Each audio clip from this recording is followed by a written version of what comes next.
Oratory Musgrave and his speeches. This is informative speech number 2 for Public Speaking 112 at Northwest Iowa Community College.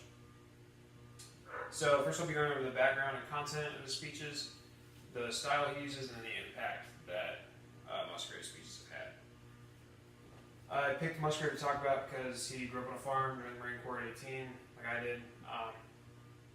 I've learned a lot about speaking technique from looking at his videos and learning about some of the techniques that he's employed.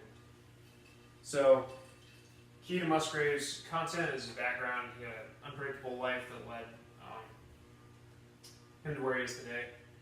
This was evidenced in an interview with the Academy of Achievement in 2018 when he said, "I came from an extraordinarily dysfunctional family full of abuse and alcoholism. I think I had a sense that nature was my solace." Musgrave went on to become a Marine and an astronaut with NASA, flying 6 space exploration missions. He's been awarded 7 graduate degrees and 20 honorary graduate degrees. He gives his speeches based around his personal story, using specific anecdotes to support his points about leadership, teamwork, creativity, and innovation. He often uses the phrase, "and that's the way it goes," to tie his life story back into his main points.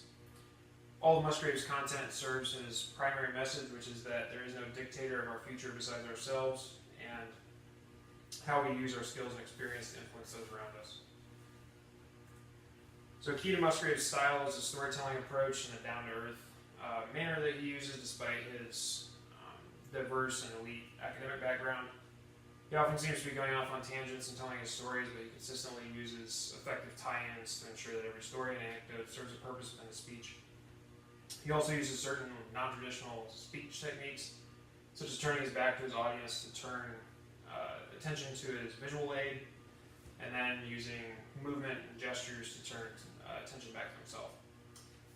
He also uses powerful descriptive language throughout his speeches, evidenced in an interview with Guidepost magazine in 2015 when he said, speaking about his experiences in space, "It was just an immersion, an accumulation of the cosmos," and it goes on.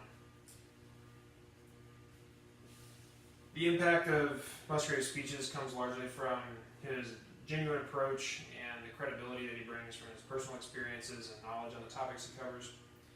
He's lived his own message of staying true to his roots and using his past to inform his future. The impact he's had is seen in many reviews and responses from people who've been impacted positively by his speeches. One such came in 2017 after a speaking engagement at Marine Corps Base Hawaii when Sergeant Alexis Fernandez spoke to Marine Corps reporter Luke Quinnen for the Marine Corps Base Hawaii newsletter published by Marine Thought Mill, saying, "Dr. Musgrave has really inspired me to have that hunger, to not give up at any point in life, and always try to succeed in the next profession."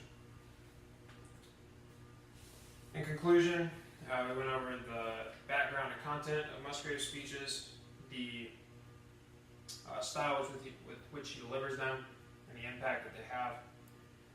I mentioned in my introduction that I chose him because I share the experience of growing up on a farm during the Marine Corps. I'm glad I did. I learned in researching him a lot of things that I'll be able to apply to my own speeches. In his 2013 book, The Warren Buffett Way, Brian Hagstrom wrote, quoting Warren Buffett, talking about his company, Berkshire Hathaway, "If we have a strength, it's recognizing when we're operating within our circle of competence and when we're approaching the perimeter." Dr. Musgrave is an example of a man who stayed within his circle of competence and continued to grow and widen it, and used his speaking skill to encourage his audience to do the same. With creativity and passion, we can all use our experiences and skills to grow our circle of competence and have a nearly limitless impact on the world around us.